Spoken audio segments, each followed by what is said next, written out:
Bonjour à toutes, bonjour à tous, bienvenue à l'église Cœur de David, bienvenue à l'église Connectée Cœur de David. Nous allons entrer dans la parole de Dieu, mais avant cela, en cette fête des pères, je rajoute une couche, je rends grâce à Dieu pour mon père spirituel, mon père biologique, nos pères dans la foi, nos pères qui nous ont étirés, qui nous ont emmenés là où nous sommes aujourd'hui. Et je crois que Dieu va faire du bien encore à nos différents pères. Si toi-même tu es un père biologique ou un père spirituel, je bénis le Seigneur pour ta vie. C'est ta fête, c'est ma fête, c'est notre fête. On rend grâce à Dieu de ce que le monde sait aussi honorer nos autorités, nos figures paternelles. Vous savez, c'est une grâce d'avoir des figures paternelles. Tout le monde n'a pas connu une figure paternelle, mais nous rendons grâce à Dieu parce que nous avons un bon Père, un Père excellent qui est dans les cieux, qui nous entend et qui nous exauce. C'est notre prière, notre partage au nom de Jésus. Amen. Amen. Aujourd'hui, on va rester dans la bataille de l'image. Aujourd'hui, je prie que nous gagnions la bataille de l'image. C'est pourquoi le titre de mon message aujourd'hui, c'est « Manifeste Christ, gagne la bataille de l'image ». Dis à ton voisin, gagne la bataille de l'image. Amen. Gagne la bataille de l'image, bien-aimé. Nous avons parcouru ces dernières semaines ensemble les différents tempéraments du modèle qu'on appelle le modèle disque. On avait vu 4 couleurs, si tu te souviens, le rouge, le jaune, le vert et les bleus, qui correspondaient aux différents tempéraments. On avait vu qu'il existait des personnes qui avaient un tempérament dominant, ceux-là, ce sont les rouges, là, un tempérament influent, donc eux, ce sont les jaunes, le tempérament stable qui est vert et enfin le tempérament consciencieux qui est le bleu. Et je crois qu'aujourd'hui, tu as bien compris ces différents types de tempéraments, mais surtout, tu as compris qu'il n'y a pas de bon ou de mauvais tempérament. D'accord ? Tu es né comme ça, il y a un tempérament en toi qui a été imprimé, imprégné, mais surtout, nous avons vu l'importance d'une chose, c'est que notre caractère, c'est la somme de notre tempérament et de notre éducation. Alléluia. On avait vu la semaine dernière que tu prends ton tempérament, tu rajoutes l'éducation que tu as reçue et cela te donne ton caractère. Notre tempérament, c'est ce que nous portons naturellement en nous. C'est notre manière spontanée de réagir face à une situation, notre manière de parler, notre manière de réfléchir, notre manière de décider, de ressentir les choses, mais aussi de nous positionner en face des uns et des autres. D'accord ? Et on avait vu que l'éducation, était venue corriger les défis de notre tempérament.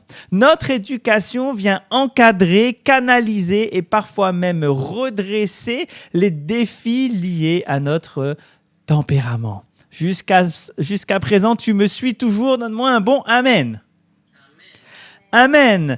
Donc, le tempérament dominant, par exemple, s'il n'est pas éduqué, s'il ne reçoit pas une éducation, ce tempérament, naturellement, il va devenir, la personne va devenir quelqu'un de dur, quelqu'un d'autoritaire, quelqu'un qui est impatient.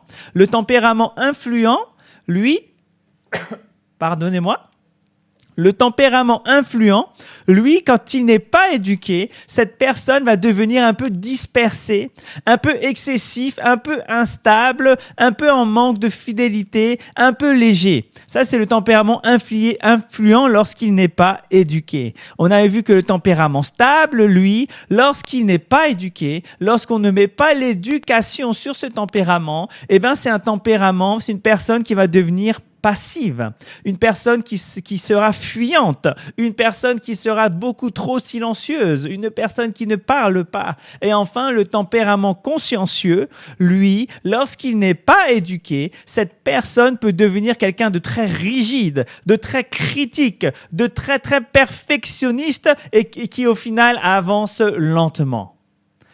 Donc le problème, ce n'est pas le tempérament. Le problème, parce que si on reste juste sur les tempéraments, on est en train de dire là que tous les tempéraments sont pas bons. Justement, le problème, ce n'est pas le tempérament. Le problème, c'est que le tempérament, il n'est pas éduqué. Ça, c'est un problème. Lorsque le tempérament n'est pas éduqué, lorsque le tempérament n'est pas corrigé, lorsqu'il n'est pas sanctifié par la parole de Dieu, lorsque notre tempérament n'est pas soumis à Dieu, là, ça devient un danger. Et c'est là qu'on avait vu que le Saint-Esprit intervenait. C'est là qu'on avait vu qu'on avait besoin du Saint-Esprit. On avait besoin de l'éducation du Saint-Esprit. Parce que lorsque nous sommes éduqués par le Saint-Esprit, la Bible appelle cela le renouvellement de l'intelligence. Dans Romains chapitre 12, verset 2. Ne vous conformez pas au siècle présent, mais soyez transformés par le renouvellement de l'intelligence, afin que vous discerniez quelle est la volonté de Dieu, ce qui est bon, agréable et parfait. Donne-moi un bon amen. Autrement dit, Dieu ne veut pas simplement sauver ton âme. En tout cas, il ne veut pas juste sauver ton âme. Il veut surtout renouveler ta façon de penser. Il t'exhorte à renouveler ton intelligence. Dieu t'exhorte à renouveler ta façon de réagir, à transformer ta façon de parler, à changer ta façon d'aimer, à changer ta façon de servir, ta façon de gérer les frustrations, ta façon de gérer les conflits, les blessures, les critiques et même jusqu'aux responsabilités. Dieu te demande de changer ton mindset, de changer ta manière de voir les choses. Et le Saint-Esprit, il va t'aider à ça. Le Saint-Esprit, il n'est pas venu détruire ta personnalité, il n'est pas venu formater tout ton être entier et mettre quelque chose de nouveau. Il est venu d'abord le purifier, justement, ta mentalité. Il est venu changer ta mentalité. Il est venu sanctifier ta mentalité. Il ne vient pas effacer ce que Dieu a mis en nous, parce que Dieu a mis des trésors en nous. Il ne vient pas enlever ça. Il vient enlever ce qui déforme ton image, ce qui déforme l'image de Christ qui était en nous originellement. Est-ce que tu me suis? Le Saint-Esprit vient enlever ce qui nous avait déformés, parce qu'aujourd'hui, bien-aimé, tu es déformé. Dis à ton voisin, tu es déformé. Mais je prie que le Saint-Esprit te reforme au nom de Jésus. Qu'il te reforme à l'image de Christ, à l'image que Dieu attend. Arrête d'être déformé. Tu ne seras plus déformé cette saison au nom de Jésus. C'est pourquoi, bien-aimé, nous devons demander l'intervention de Dieu dans notre vie. Parce que sans Dieu, tu resteras déformé. Sans Dieu, tu resteras déformé. Nous devons dire dans nos prières, Seigneur, éduque-moi par ton Saint-Esprit, éduque-moi par ton esprit, éduque-moi par ta parole, éduque-moi par la vérité. Corrige ce qui doit être corrigé, redresse ce qui doit être redressé, transforme ce qui doit être transformé. Change ma vie, change mon cœur, reforme-moi, redonne-moi une forme, redonne-moi une figure, la véritable image que je devais avoir. Parce que le but de Dieu, bien-aimé, ce n'est pas que nous ayons juste un bon tempérament, que nous soyons un bon rouge, un bon jaune, un bon vert, un bon bleu. Non, le but de Dieu, c'est que nous manifestions son image. Le but de Dieu, c'est que nous manifestions le fruit de l'esprit. Et tu connais ce passage dans Galates chapitre 5, versets 22 à 23, que le fruit de l'esprit, c'est l'amour, la joie, la paix, la patience, la bonté, la bénignité, la fidélité, la douceur, la tempérance. Amen. Le fruit de l'esprit, bien-aimé, c'est pas juste une médaille que tu mets sur ta veste en disant, voilà, j'ai le fruit de l'esprit. Non, c'est pas ça. Le fruit de l'esprit, c'est pas juste quelque chose qu'on t'a donné en plus le jour où tu as accepté le Seigneur Jésus. C'est quelque chose, c'est pas quelque chose qui te permet d'être un peu plus spirituel que les autres. Le fruit de l'esprit, c'est une preuve vivante que le Saint-Esprit est en train de travailler dans ton caractère. Le fruit de l'esprit, je répète, c'est la preuve vivante que l'esprit, que le Saint-Esprit est en train de travailler dans ton caractère. L'amour que le Saint-Esprit va manifester viendra corriger ton égoïsme. La joie viendra combattre l'amertume. La paix viendra enlever la peur. La patience viendra briser l'impulsivité. La bonté, par exemple, elle viendra guérir la dureté de ton cœur. La bienveillance, la bénignité, elle viendra purifier ta manière de traiter les autres. Tu seras bienveillant avec les autres. La fidélité que tu as besoin viendra corriger l'instabilité et la légèreté que tu avais. Et tu as aussi la douceur, qui est une tranche du fruit de l'esprit, qui viendra dompter la brutalité que tu avais dans ton cœur, la dureté que tu avais dans ton cœur. Et enfin, la tempérance ou encore la maîtrise de soi viendra maîtriser tes excès. Parce que je sais que tu as tendance à être dans les excès. Même quand tu es en temps de jeûne et de prière, je sais que tu as tendance à tomber dans l'excès. Cela n'est plus ton partage au nom de Jésus. Amen. J'ai dit Amen. Amen. Bien-aimé, le fruit de l'esprit, en fait, quand il est manifesté, c'est Christ qui devient visible dans ton caractère. C'est Christ qui devient visible parce que tu auras laissé le Saint-Esprit t'éduquer. Tu as besoin de l'éducation du Saint-Esprit. Lorsque ce fruit se manifeste en nous, lorsque le fruit de l'Esprit se manifeste dans notre vie, dans notre caractère, on commence à gagner une bataille qui est très importante qu'on appelle la bataille de l'image. Dis avec moi, la bataille de l'image.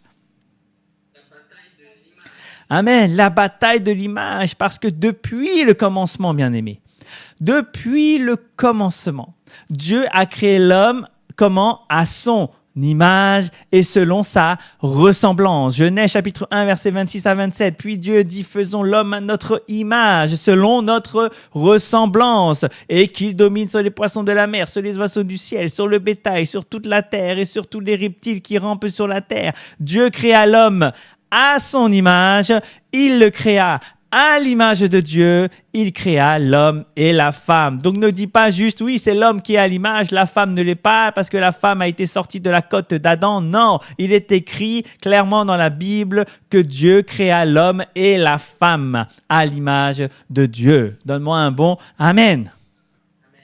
Et sache que depuis l'origine, depuis la Genèse, depuis le commencement, le projet de Dieu, il n'a jamais changé. Le projet de Dieu est toujours le même parce que Dieu est le même hier, aujourd'hui, éternellement. Dieu cherche son image dans l'homme. Dieu cherche son image dans la femme. Dieu cherche son image en toi. Dieu est en train de chercher son reflet. Il est en train de chercher un miroir. Il est en train de chercher Christ qui doit être formé en nous. Et je déclare dans le nom puissant de Jésus que cette génération ressemblera à Christ au nom de Jésus. Que Christ soit formé pleinement dans ta vie au nom de Jésus. Amen. Mais il y a eu un problème.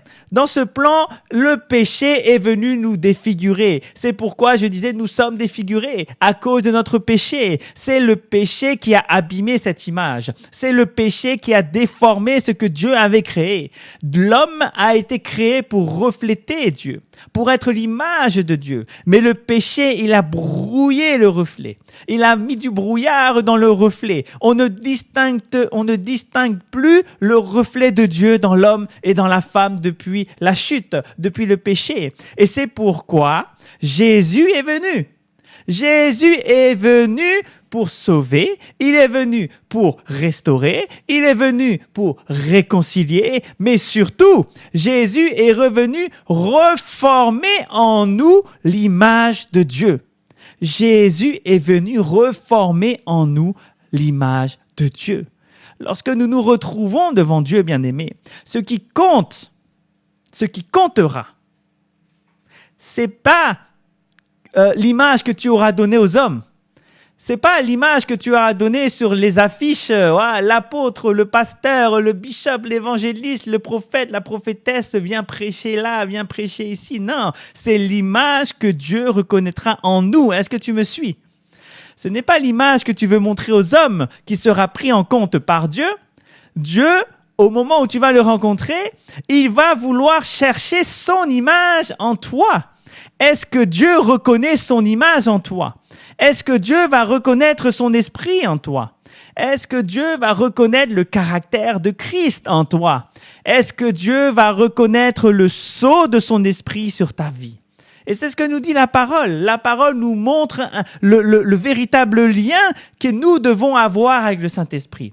Et on peut lire ensemble dans Éphésiens, chapitre 1, verset 13. Éphésiens 1, 13 nous dit « En lui, vous aussi, après avoir entendu la parole de la vérité, l'évangile de votre salut, en lui vous avez cru et vous avez été scellés du Saint-Esprit qui avait été promis. » Nous sommes scellés au Saint-Esprit. Il y a un sceau entre le Saint-Esprit et nous. Et dans Éphésiens chapitre 4, verset 30, Éphésiens 4, 30, il est écrit « N'attristez pas le Saint-Esprit de Dieu, c'est-à-dire n'attristez pas celui que Dieu a scellé en toi, par lequel vous avez été scellés pour le jour de la rédemption. » Donc Dieu a mis un sceau sur nous, le sceau du Saint-Esprit, pour le jour de notre rédemption, le jour de notre salut, le jour où nous serons sauvés, le jour où nous rencontrerons notre Seigneur. La Bible parle du sceau de l'Esprit. Nous avons été scellés du Saint-Esprit.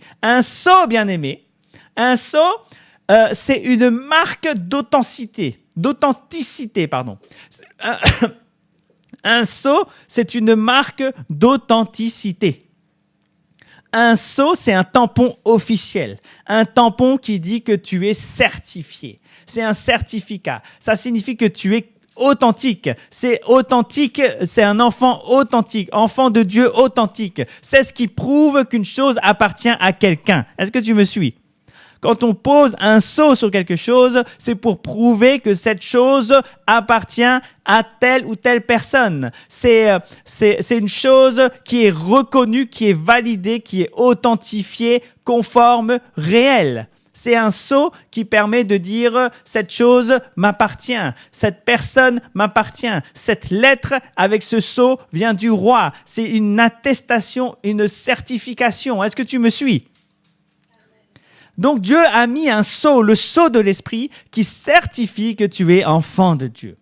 À l'époque, lorsque le roi envoyait une lettre, on mettait un sceau avec de la cire. D'accord, avec de la cire de bouger, on faisait fondre la cire, on mettait un sceau et chaque sceau était différent en fonction du roi, en fonction de la contrée, en fonction de la région. Voilà, il y avait un sceau qui attestait l'autorité, l'origine, l'appartenance, d'où venait cette lettre. Et de la même manière, lorsque nous sommes marqués du sceau de l'Esprit, ce n'est pas porter juste une apparence religieuse. Ce n'est pas juste aller à l'église chaque dimanche, être une personne pieuse le dimanche et en semaine sortir des gros mots à tout va. Ce n'est pas seulement parler un langage chrétien. Ce n'est pas juste aller à l'église, chauffer le banc, se connecter chaque dimanche. Non, c'est pas seulement dire amen au bon moment. Et parfois même tu dis amen au mauvais moment. Tu vois, c'est pas juste participer à un culte. Non, être marqué du sceau de l'Esprit, bien-aimé, c'est porter en nous une marque qui est réelle, une marque qui est authentique, une marque qui doit être visible dans notre vie, visible dans notre caractère, visible dans notre manière de penser, dans notre manière d'aimer, dans notre manière de pardonner. Ce sceau-là, cette marque-là doit être visible dans notre manière de servir aussi, ou alors de nous maîtriser nous-mêmes.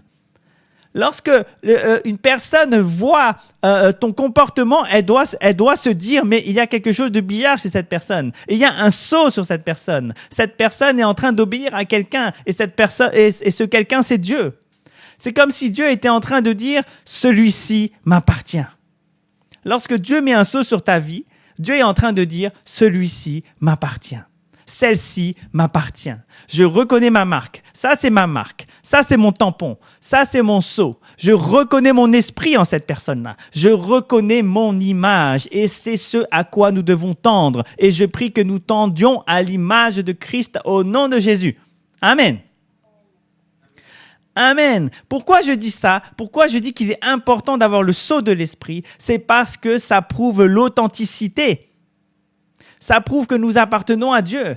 Parce qu'il existe des contrefaçons, bien-aimés. Il existe des personnes qui ont l'apparence spirituelle. Il existe des gens qui ressemblent extérieurement à des croyants, mais qui ne laissent pas le Saint-Esprit transformer leur caractère. Malheureusement, tu peux faire partie de ces personnes-là si tu ne te laisses pas éduquer par le Saint-Esprit. Si tu ne laisses pas ton caractère être transformé par le Saint-Esprit.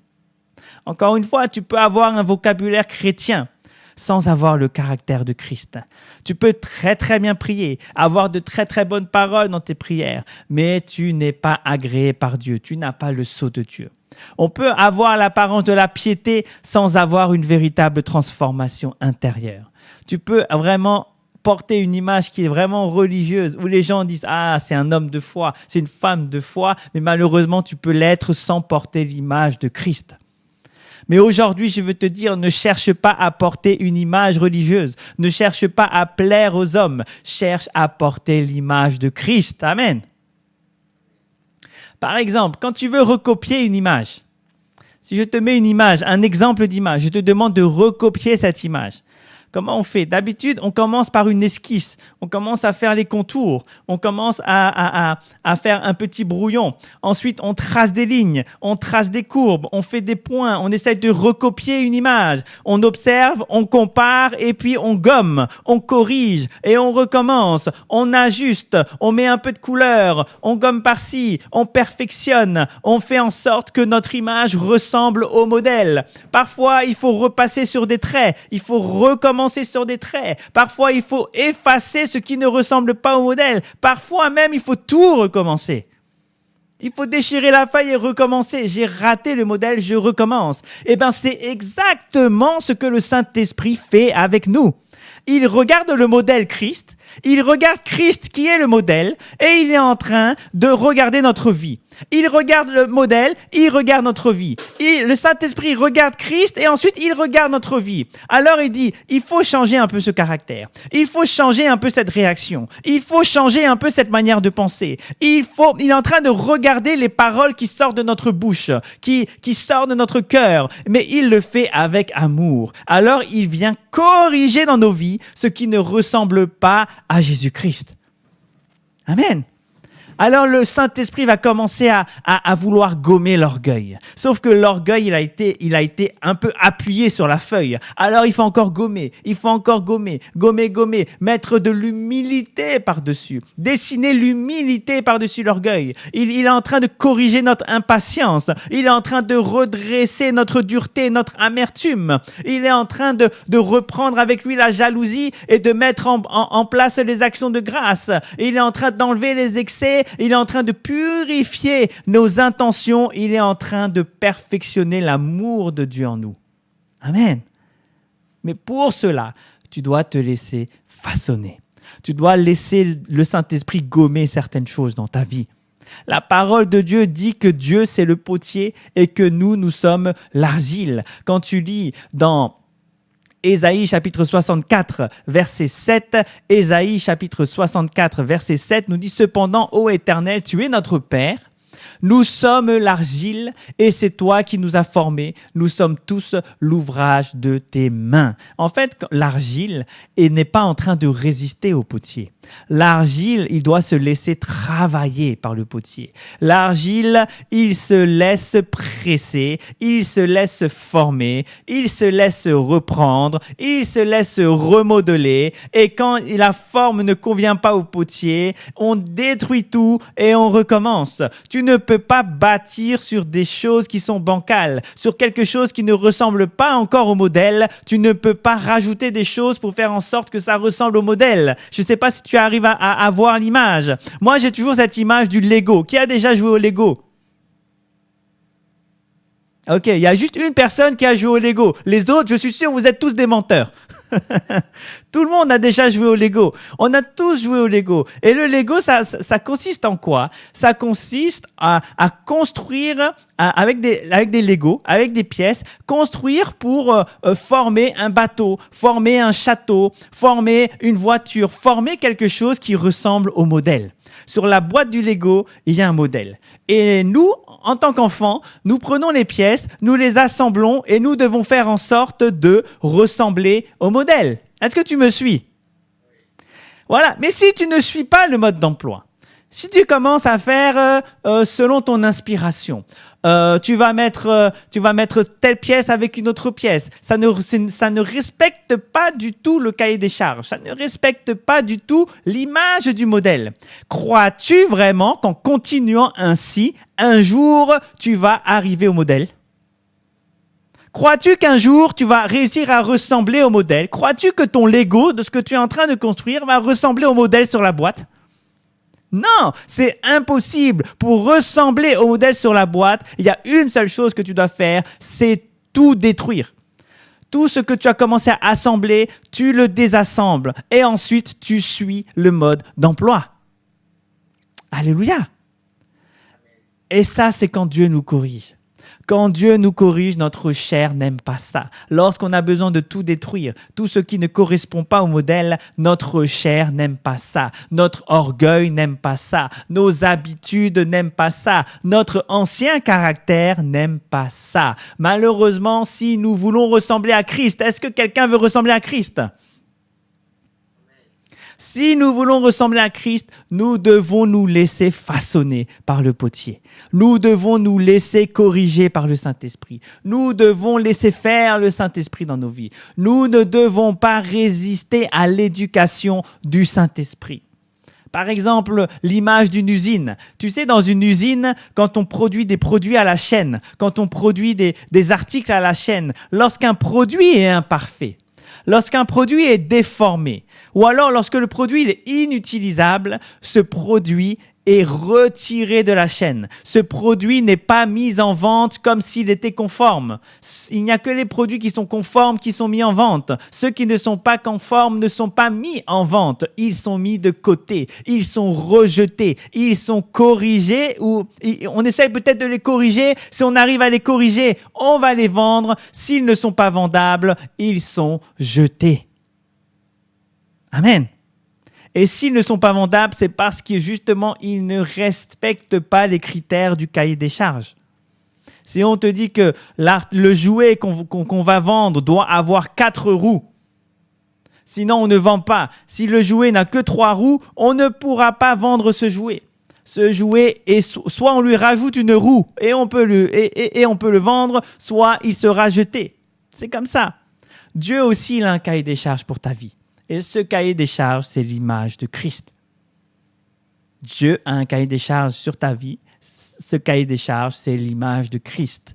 Dieu ne cherche pas seulement une personne qui a des talents, une personne qui est douée.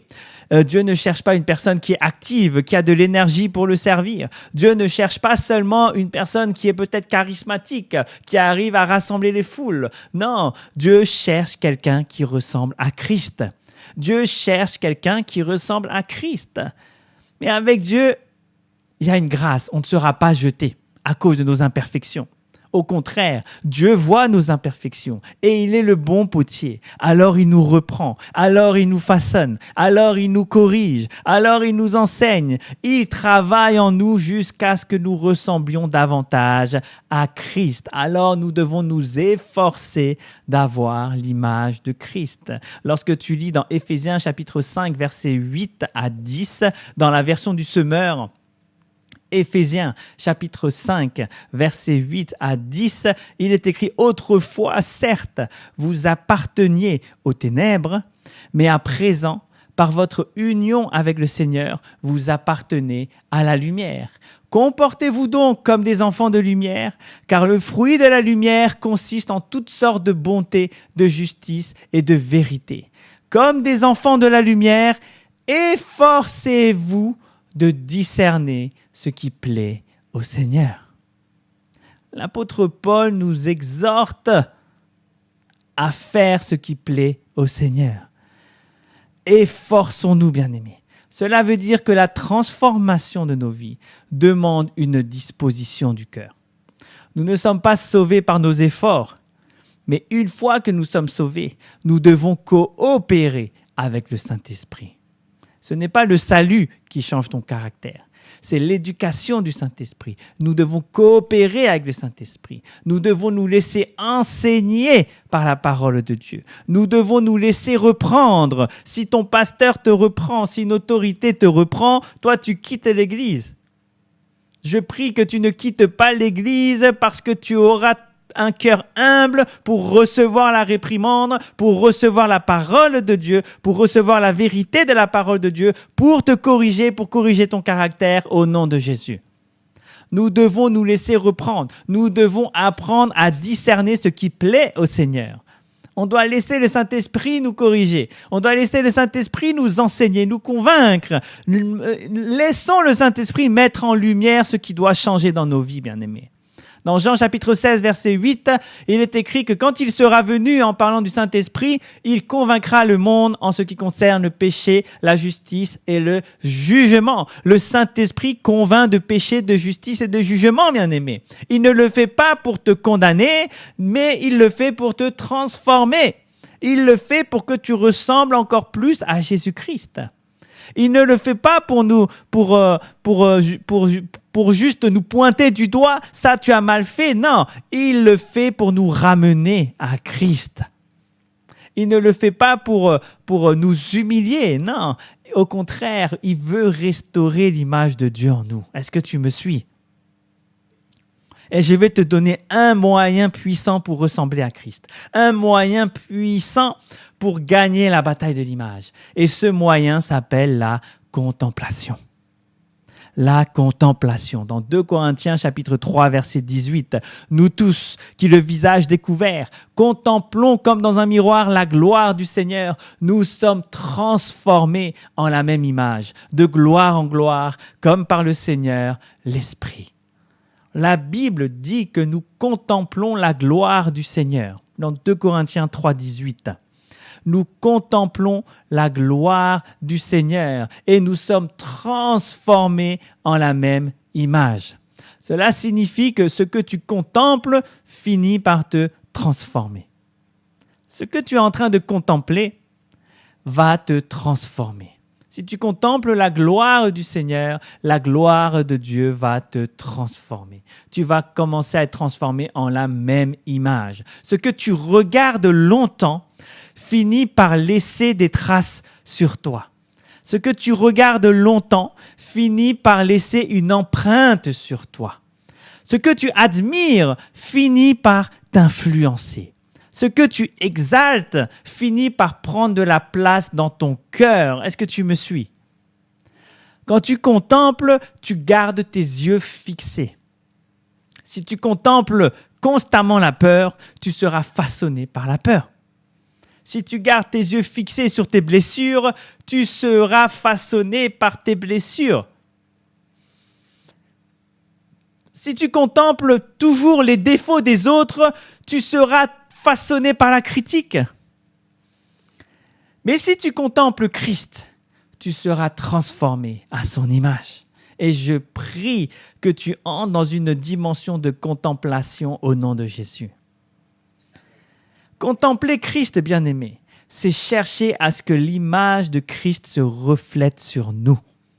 Contempler Christ, c'est l'exalter, c'est élever Christ, c'est reconnaître qui il est, c'est rendre grâce pour Christ, c'est passer du temps avec lui dans la prière, c'est passer du temps avec lui dans sa parole, c'est rester devant lui jusqu'à ce que quelque chose de lui commence à s'imprimer en nous, à s'imprégner en nous. Parce qu'on ne devient pas comme Christ en le regardant de loin, on devient comme Christ en demeurant avec lui. Tu ne peux pas dire que je veux ressembler à Christ alors que Christ est super loin. Non, tu ne vois pas les détails. C'est quand tu es proche de lui que tu vois les détails. Plus tu passes du temps avec Christ, plus il va corriger l'image. Plus le Saint-Esprit va corriger l'image. Plus je contemple sa gloire, plus il transforme mon caractère.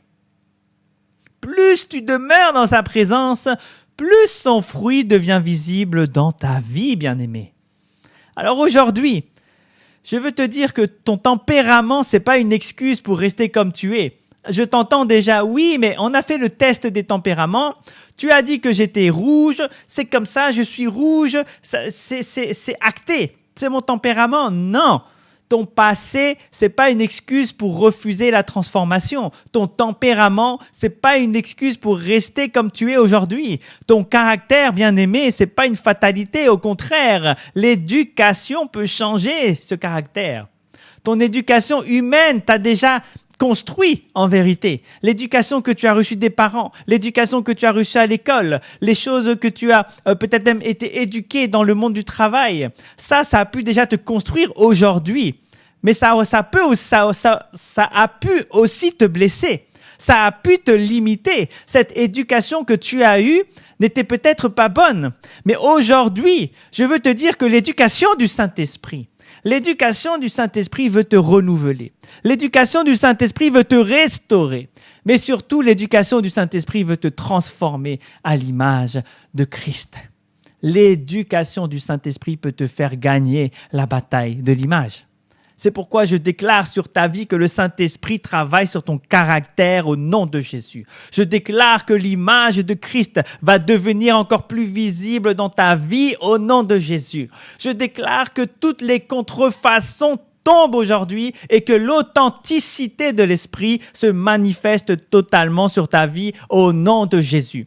Je déclare et décrète que tu ne seras pas seulement quelqu'un qui connaît juste ton tempérament bleu, rouge, jaune, vert. Non, tu es quelqu'un qui manifeste pleinement à travers ton tempérament. Tu manifestes Christ pleinement à travers ton tempérament. Amen. Je déclare que toi qui es l'argile, le potier va te façonner à nouveau. Il va enlever tout ce qui ne ressemble pas au modèle et il va te façonner parfaitement selon le modèle. Je déclare que le péché qui t'avait défiguré, que Christ le restaure maintenant au nom puissant de Jésus-Christ. Amen. Que le sceau de l'Esprit parle en ta faveur. Tu es une personne authentique. Dieu trouvera sa marque sur toi au nom de Jésus. Amen. Abba Père, je te prie que tu viennes éduquer notre vie. Que tu viennes nous éduquer par ton esprit, Seigneur.